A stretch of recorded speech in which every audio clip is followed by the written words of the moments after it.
Vou ver essa daqui e já tomar como informação algo muito importante. Eles usam o número 13 e eu tenho o número 13 tatuado no meu braço. Só pra simplesmente eu saber pra onde que eu não posso ir, né? Porque não sei se dá pra ver pela minha cara de otário, de bundão, que eu não sou de gangue, né? Não sei se dá pra perceber isso. No máximo ali da gangue do McDonald's, tá ligado? A gangue do Burger King, a gangue do fast food. É claro, né? Mara Salvatrucha, a gangue mais peligrosa del mundo. Vai. Nos Estados Unidos, um grupo de imigrantes salvadorenhos que já estava cansado de sofrer com o preconceito e com a violência por parte de outras pessoas, resolveu se unir com o objetivo inicial de se proteger. E obviamente a união fez a força, e a força foi tão grande que foi capaz de fazer dinheiro. E o dinheiro foi tão grande que foi capaz de estruturar uma das maiores gangues do mundo. Seja bem-vindo ao Baú Aleatório. Eu sou Dinheiro é o Alisson e foda, no hein? vídeo de hoje a gente vai conhecer a história de uma das maiores gangues do mundo, a maior de El Salvador, uma das maiores nos Estados Unidos, espalhadas pela Ásia e pela Europa, com mais de 70 mil membros espalhados pelo mundo. A história de hoje é da Mara Salvatrucha, a famosa MS-13. Tá porra, doidão! Caralho! Nossa senhora. Que é isso? Bom, pelo menos eles usam o MS, né?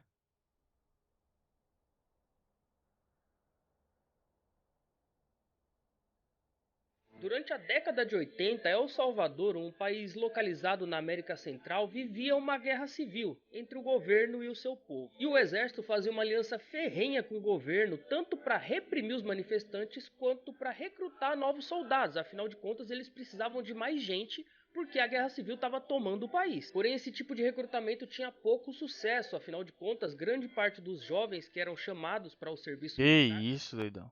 Caralho. acabavam recusando porque eles já estavam a favor do povo, eles estavam a favor da população, a sua família estava sofrendo com a repressão do país e obviamente que eles não iam entrar para o exército para bater na sua própria família. O problema é que o governo salvadorenho não entendeu legal e começou a perseguir esses jovens. A perseguição começou a tomar um nível tão grande que até os seus parentes Pô, aconteceu algo parecido no Brasil. Não nessa proporção, né? Mas. eram perseguidos. Há quem diga que não. Obviamente era um regime ditatorial e estava tudo descontrolado no país. É então que ocorre o assassinato do arcebispo Oscar Romero, no ano de 1980. Esse arcebispo ele estava indicado a ganhar um prêmio Nobel da Paz, porque ele estava fazendo um trabalho voluntário para tentar pacificar o país o máximo que ele podia. E assim que ele é assassinado, houve uma retaliação muito grande por parte do povo. Começou a destruir tudo, revoltado com o que fizeram com seu líder religioso. Para piorar as coisas, no dia do enterro do arcebispo, ocorreu obviamente um nível de retaliação ainda maior. Já era de se esperar, não é O povo mesmo? foi para a rua revoltado, começou o quebra-quebra e até a população começou a se degladiar. Nisso, mais de 42 pessoas são mortas, então o negócio foi feio, é um dos dias mais tristes na história do país. Como não podia deixar de ser, dali pra frente tudo ficou pior. Afinal de contas, quem estava tentando pacificar já não estava mais lá pelo povo, e o povo que estava tentando aderir à pacificação se revoltou com o ocorrido. O nível de Quem. É só caos surpresa por piorou enquanto. muito mais quando o governo passou a recrutar os jovens randomicamente dentro das escolas. Soldados invadiam as escolas de ensino fundamental e médio e simplesmente escolhiam os alunos. E tinha ainda também as vinganças do governo. Quando os soldados identificavam aqueles jovens que já haviam feito a recusa do convite do governo, eles simplesmente pegavam e arrancavam esse jovem da sala de aula e, se possível, usavam ele como exemplo. E como era esse exemplo, eles executavam os jovens no meio da rua para mostrar para o pessoal que Que quem tivesse isso, do lado do irmão? povo ia ser tratado como terrorista. Com medo disso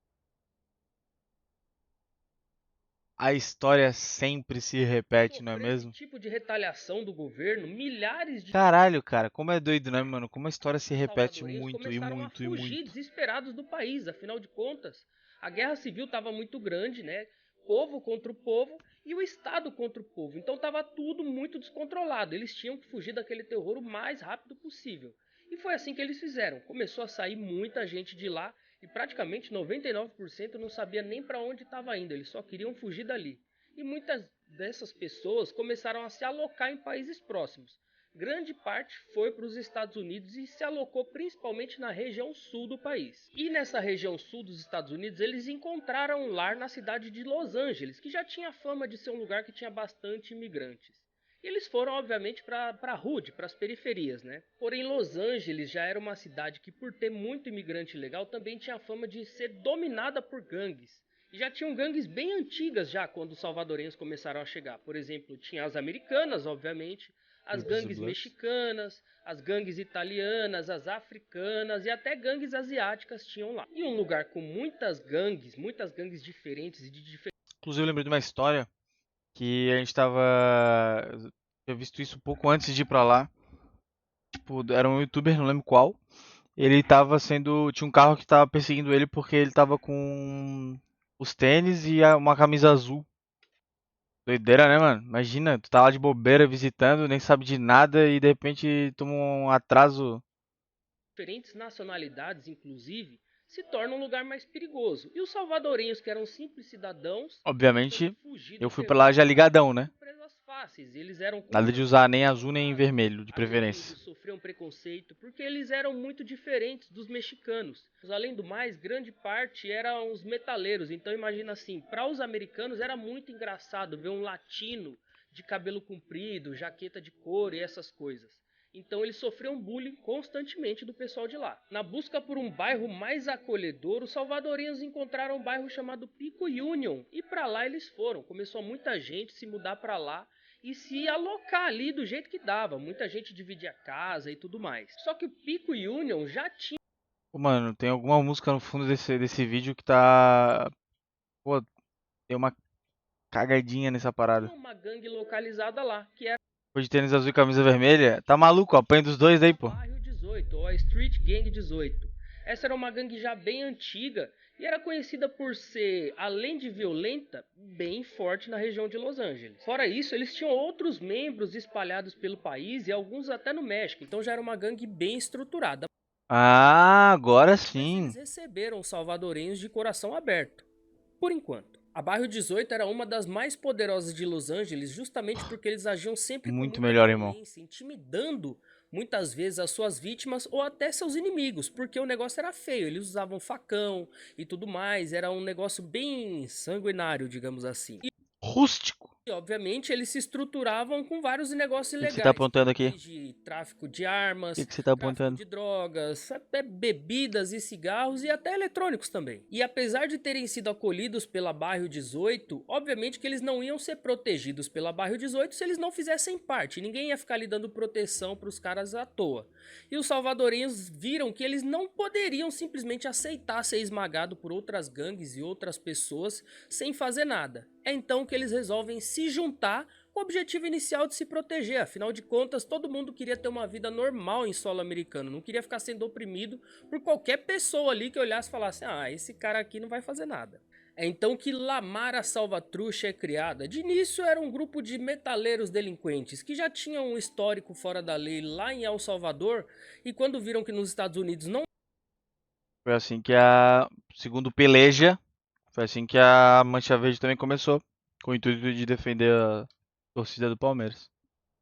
Muito bom, tá? O vídeo do Peleja sobre o Corinthians e Palmeiras, foda pra caralho. Puta que pariu. não dava para viver uma vida normal na região que eles estavam, eles resolveram começar a fazer o que eles sabiam de melhor. A origem do nome tem algumas versões diferentes. Uns dizem que Mara significa gangue na língua espanhola que é utilizada na América Central. Salva é referência a El Salvador. E trucha é uma gíria para afiado, alerta, esperto. Outros dizem que La Mara é uma famosa rua de El Salvador e Salvatrucha é de uma conhecida guerrilha salvadorenha. Enfim, como toda história que começa Muitas lá atrás, possibilidades.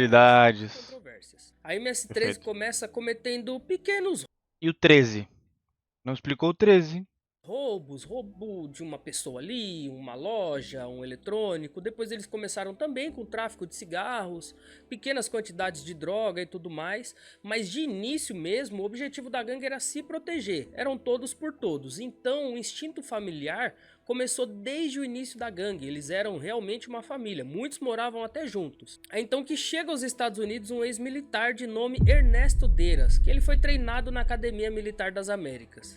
Ele assume o controle da gangue e percebe que aquilo ali tá muito bagunçado, e ele começa a utilizar o conhecimento militar para dar um treinamento para esse pessoal. Afinal de contas, eles eram muito impulsivos, muito instintivos, e como eles sofreram demais na mão das outras gangues, eles tinham aquele instinto vingativo, violento, e isso acabava gerando muito problema para a gangue, tanto em questão de treta com as outras gangues, quanto questões de prisões sem sentido. Falar na polícia também. O membro era preso porque simplesmente estava tocando fogo no carro do cara da outra gangue, passou uma viatura e o cara foi preso. Então era assim, eles eram meio malucos. E o Ernesto Deras tentou fazer com que eles fossem...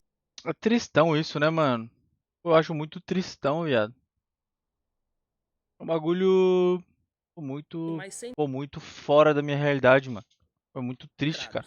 Porém, muita gente já tinha sido presa. E dentro da cadeia, eles chegaram num ambiente já dominado. E por não falarem bem inglês, eles familiarizaram mais com a gangue mexicana, os mexicanos que estavam lá. Só que aí eles não poderiam dominar o lugar. Então eles meio que eram prestadores de serviços, servindo ali como se fosse um braço para qualquer problema que os mexicanos tivessem dentro da cadeia. Porém, a partir do momento que Ernesto Deras assume o controle da gangue, ela fica mais estruturada. O pessoal começa a treinar e entender melhor como é que funciona um grupo com um objetivo em comum e que não pode ser essa maluquice toda.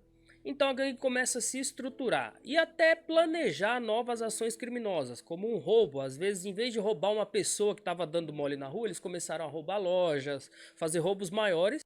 Doideira, né? Mais um caso de um americano treinado. Um americano não, né? Enfim, alguém treinado pelos Estados Unidos que volta contra e, obviamente, ganhar mais dinheiro. os Estados Por Unidos. isso a gangue foi se estruturando aos poucos. Enquanto a MS-13 era só um grupo de metaleiros que gostavam de sair na porrada com quem mexesse com eles, ninguém dava muita atenção, na verdade. Eram praticamente ignoráveis. Só que a gangue começou a crescer, começou a ganhar dinheiro, começou a ter mais coisas, o pessoal começou a andar armado. Então eles perceberam que estava se tornando ali um problema. E a primeira rival da MS-13, obviamente, foi a Barrio 18. Afinal de contas, é muito doideira, viu? Eles viram ali um inimigo se criando muito próximo. Porém, de início, a relação das duas gangues era amistosa. Inclusive, membros da MS-13 podiam transitar tranquilamente nas ruas da Barrio 18 sem nenhum problema e vice-versa. E até de início, membros de uma gangue podiam namorar parentes de membros da outra gangue, que não tinha problema nenhum, era tudo no respeito. Isso. E tudo ia muito bem. Nem me atentei a detalhes. Até que deu ruim. Dizem que o primeiro confronto entre as gangues se deu por conta de mulher. Uau! Quem diria, não é mesmo? O que acontece é que um membro da MS-13 se apaixonou por uma mulher que era ligada a Barrio 18. E um membro da Barrio 18 não entendeu legal esse romance e foi lá e assassinou a sangue frio o membro da MS-13. Aí tá feito, né? Tá feito a merda, né? Aí tá... Porra, irmão. Aí... né? Aí o buraco é mais embaixo, né? Aí esquentou. A MS-13 obviamente não ia deixar barato e se vingou. Então esse sistema de retaliação, uma gangue se vingando da outra, começou e não parou mais até hoje. Mesmo assim, a MS-13 não parava de crescer e, além de incomodar outras gangues, começou também a incomodar a polícia, que percebeu que eles eram um problema que precisava ser combatido na hora. Então eles começaram a prender muita gente da MS-13, eles começaram a identificar melhor como membros da MS-13 se portavam. Caralho, é muito doido. Pô, O jeito, a aparência deles, onde eles atuavam e tudo mais. Muita gente começou a ser presa e muita gente começou a ser deportada de volta para El Salvador. Porém, essa deportação não era de todo ruim, afinal os membros deportados da MS-13 chegavam com o coração cheio de alegria em El Salvador. Imagina, os caras chegavam grandão, né? Para outras pessoas que eles conheciam assim: olha, cara, lá nos Estados Unidos tem lugar para morar, tem trabalho e ainda tem quem te proteja. E se você quiser entrar pra... Pô, que tiro no pé, hein, mano. Mandou os caras foram pra recrutar mais gente ainda. Muita gente foi com o objetivo de se proteger e muita gente foi porque também tinha um gostinho pela coisa errada. Mas o que acontece é que a MS-13 cresceu demais com a deportação. Porque além da MS-13 que estava se formando lá nos Estados Unidos, esses membros deportados começaram a formar novos grupos da MS-13 em El Salvador. tanto dentro quanto fora da cadeia. Afinal de contas, uns foram deportados direto para a cadeia, outros voltaram para as ruas e tudo mais. Esses que voltavam para as ruas recrutavam o pessoal nas ruas e os que voltavam para a cadeia recrutavam o pessoal na cadeia, obviamente. E El Salvador, que já tinha um número chato de gangues, começou a sentir o impacto de tanto criminoso da MS-13 voltando para o país e ajudando a gangue a se estruturar lá. As taxas de homicídio foram lá para cima, o número de crimes começou a crescer demais, fora que o número de guerras entre gangues aumentou muito mais porque a MS-13 começou a atropelar todas as outras. Quando chegou no Não é engraçado, né? Mas, ano de pô, 1992, o governo viu que eles precisavam fazer algo urgente contra isso. Então o que eles fizeram? Eles retiraram todo o contingente da polícia das ruas para ser enviado para o exército, para eles terem o treinamento do exército, para poder enfrentar essa guerra civil de igual caralho. para igual. E o exército foi mandado para as ruas para combater os criminosos enquanto a polícia estava treinando. Porém, é aquele negócio, né? Se fosse só fazer o treinamento e tudo mais, a polícia ia voltar para as ruas muito rápido. Mas teve aquela articulação política, burocracia e tudo mais. E nesse meio tempo, a polícia simplesmente ficou inoperante. E o exército lá se virando com as gangues na rua, a MS-13 crescendo e a polícia parada esperando a liberação do governo para começar a fazer o treinamento isso? militar. E a MS-13, que já estava atropelando outras gangues, viu um caminho muito mais aberto, porque a força do exército era bem pequena naquele momento. Eles precisavam da polícia para encorpar essas tropas e não tinha polícia. Então eles foram crescendo, tomando El Salvador de assalto, basicamente. Outro fator que Caralho, El Salvador entregou na mão dos caras o bagulho. Praticamente. fortaleceu também a MS-13 foi que, assim, quando eles conseguiram acabar com a guerra civil, eles acabaram com ela mal acabada, se é que me entende. Então, assim, o pau ainda torava nas ruas, só que o governo falou que acabou e não tem mais nada. Mentira. Enquanto isso, a MS-13, além de participar da guerra civil, ela também vendia armas para a guerra civil e era uma das principais atividades que traziam. Caralho. Eles eram muito fortes na venda de arma, na verdade eram o principal fornecedor de arma ilegal no país, além deles também trabalharem com outras coisas. Para você ver o nível de tanta arma que esses caras vendiam, até nos dias de hoje dizem que essa é uma das principais fontes de renda da gangue no país. E a gente tá falando dessa venda de arma lá em 1992. E assim como a Barril 18, a MS-13 também ficou conhecida pelos seus atos de violência. Afinal de contas, não era porque eles tiveram treinamento militar que eles iam abandonar a sua natureza mais selvagem, mais cruel. Em El Salvador, o nível de vingança era tão insano que Fala principalmente nos que voltaram, né, mano? membro Porra. de outra gangue fizesse algum mal para um membro da MS-13 e esse membro da MS-13 não encontrasse o membro da outra gangue para se vingar, ele simplesmente matava a família toda do cara. E se chegasse na casa dele e tivesse rolando uma festa, todas as pessoas eram assassinadas em retaliação àquele membro que fez besteira. Era um negócio insano. Eles preferiam principalmente pegar filho e esposa, que é para fazer aquele impacto psicológico muito grande nos seus adversários.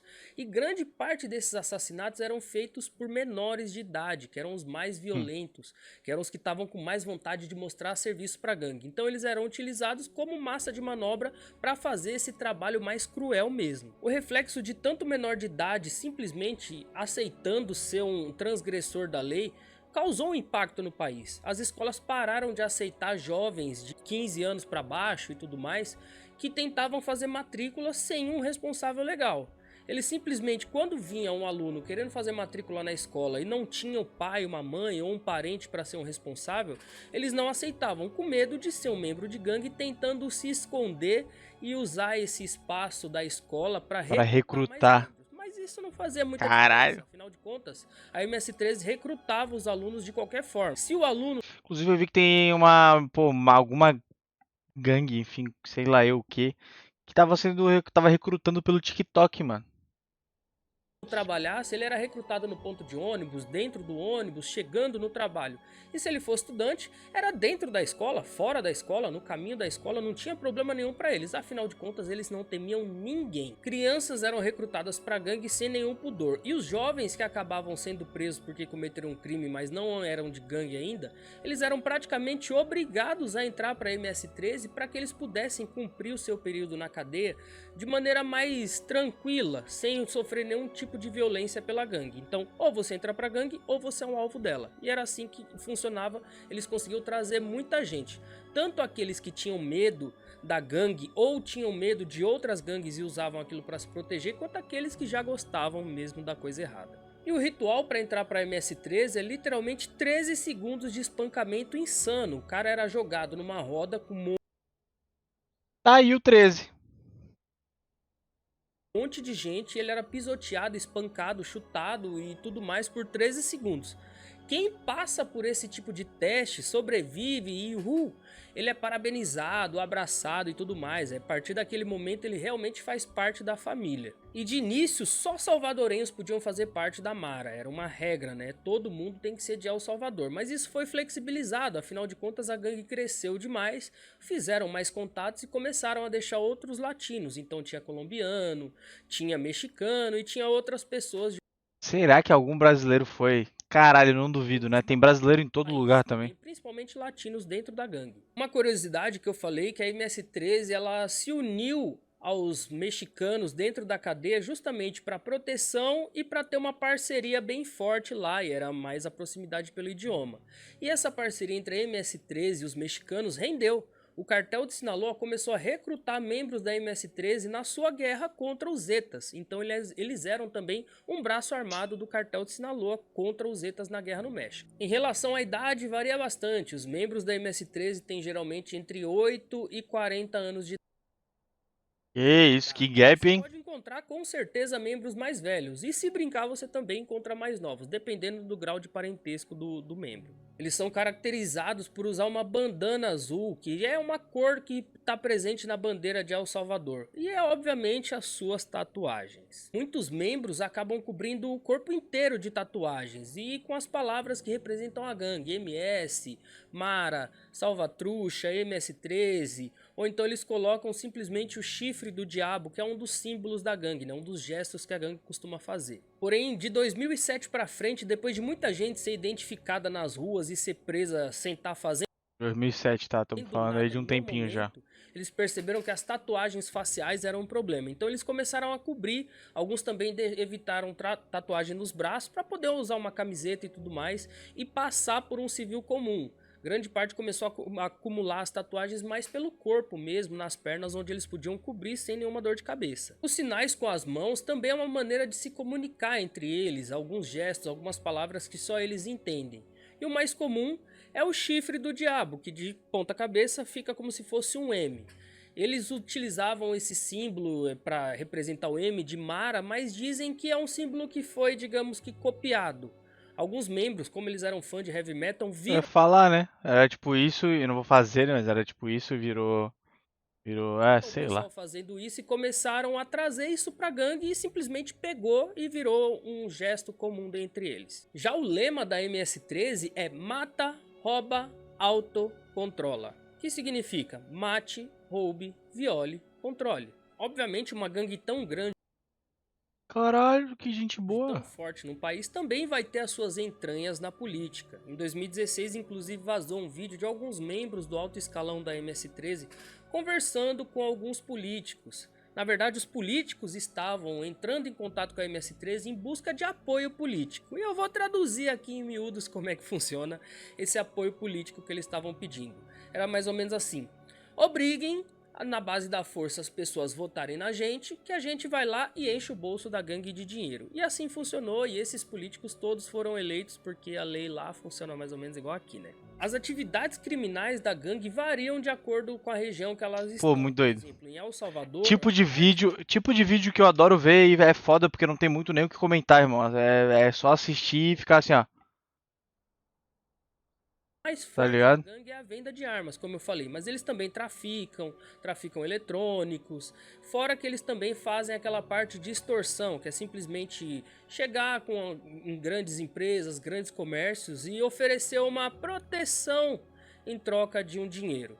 E quem não quiser pagar essa proteção vai ficar assim à mercê da retaliação Dia seguinte vai acordar com uma janela quebrada, né? Com uma portinha aberta. da própria gangue, né? Então assim, paga pra gente não quebrar a sua loja e não te roubar todo dia. E aí Perfeito. os membros, os empresários acabam tendo que pagar por livre e espontânea pressão. Já nos Estados Unidos, a venda de droga é um pouco maior, porém a venda de arma também existe. E essa parte de extorsão, de proteção de comércios é bem menor, é mais dentro dos bairros que eles residem, né? Então eles chegam ali pro pequeno comerciante, exigem um aluguel em troca da segurança do cara e sempre eles são sempre bem-vindos, né? O pessoal sempre aceita esse tipo de serviço que eles oferecem. Será por quê, Existem né? algumas informações também que a MS-13 já participou de tráfico internacional de drogas, mas aí é pequenas quantidades ou então simplesmente eles estavam servindo como braço armado, geralmente para cartéis mexicanos.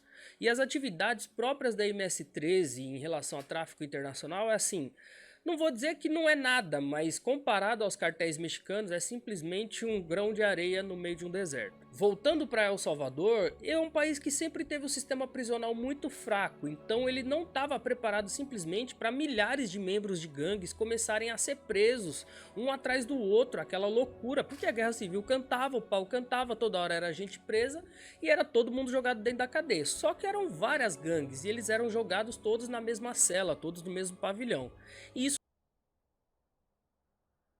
Aí a merda tá feita, gerava né? um banho de sangue. O pessoal ficava se matando constantemente, porque eram, imagina assim, uma cela com 30 presos, e desses 30 presos só ali tem umas 3, 4 gangues diferentes misturadas. O pau canta, não tem jeito.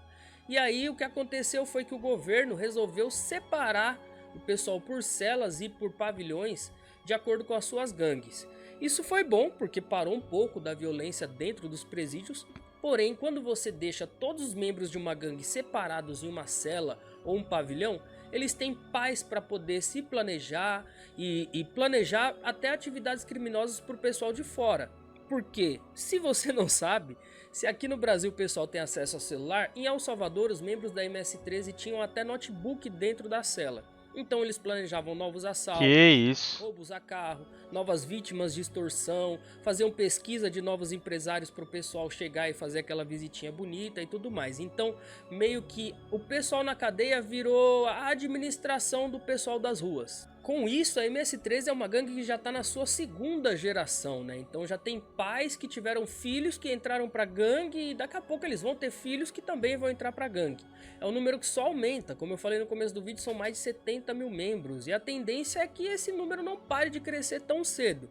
Afinal de contas, em El Salvador é uma medida mais prática para quem quer simplesmente viver em paz. E para quem já gosta da coisa errada, é o melhor caminho a se trilhar. A MS-13 penaliza os membros que tentam se desfiliar da gangue, e a pena sempre é de morte. Tem alguns membros que, por serem bem queridos e tudo mais, e dependendo da região que eles estão, eles até conseguem se desassociar.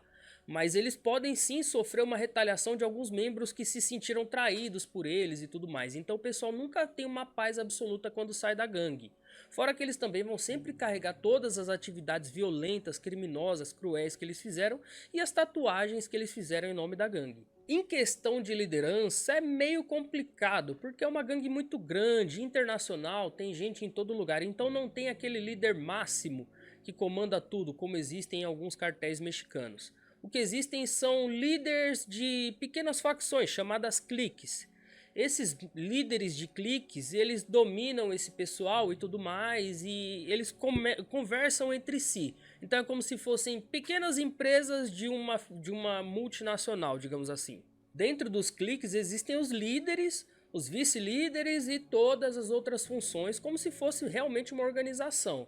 Então tem o primeira palavra e o segunda palavra, que é Não basicamente deixa o de ser uma presidente e o organização, né? vice Só que daquele pequeno grupo. criminosa, no caso. Esses dois, eles comandam as atividades. Então, se a primeira palavra não estiver presente, o segunda palavra é o comandante e assim vai. Existem cliques maiores, cliques menores, né, como se fossem grandes e pequenas empresas. Tem cliques que têm várias funções, como se fosse uma empresa, vai de tesoureiro, mensageiro e tudo mais. Outros são pequenos, então é praticamente só uma família ali. Depende muito. Às vezes um clique administra o outro porque esse daqui tem muito dinheiro e o outro está acabando de se formar. É uma divisão bem maluca, não tem muito bem uma ordem não. Vai de acordo com os líderes dos cliques, os palabreiros. São mais de 70 mil membros, né? Hoje em dia já deve ter para lá de 80 mil membros pelo mundo. E assim, onde a MS-13 chega, os números das taxas de homicídios vão lá para cima. Isso aconteceu, por exemplo, em Nova York e em Washington. Assim que a gangue se instalou de lá, o número de homicídios aumentou demais porque, como eu falei, a retaliação deles não é simplesmente pegar o cara que é da outra gangue ou um cara que simplesmente fez alguma coisa errada para a gangue e dar um pau nele.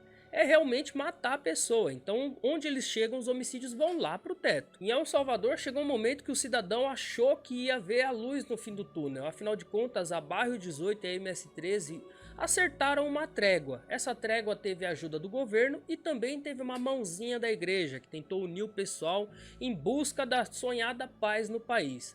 Mas assim, digamos que foi uma trégua mal acordada, porque nenhum dos dois lados seguiu direito todos os termos. Então, sempre tinha alguém ali colocando uma pequena fissura naquela parceria. E isso segue até hoje, as gangues seguem se retalhando numa trégua que mais foi para o governo fazer a propaganda e falar que conseguiu pacificar o país do que realmente trouxe a paz para as ruas de El Salvador. E essa foi um pouco da história da MS-13, obviamente tem muito mais detalhes, mas aí se eu for ficar falando aqui a gente vai ficar... Doido. Ué? Ficou sem som, caralho. Baita vídeo. 8 meses atrás.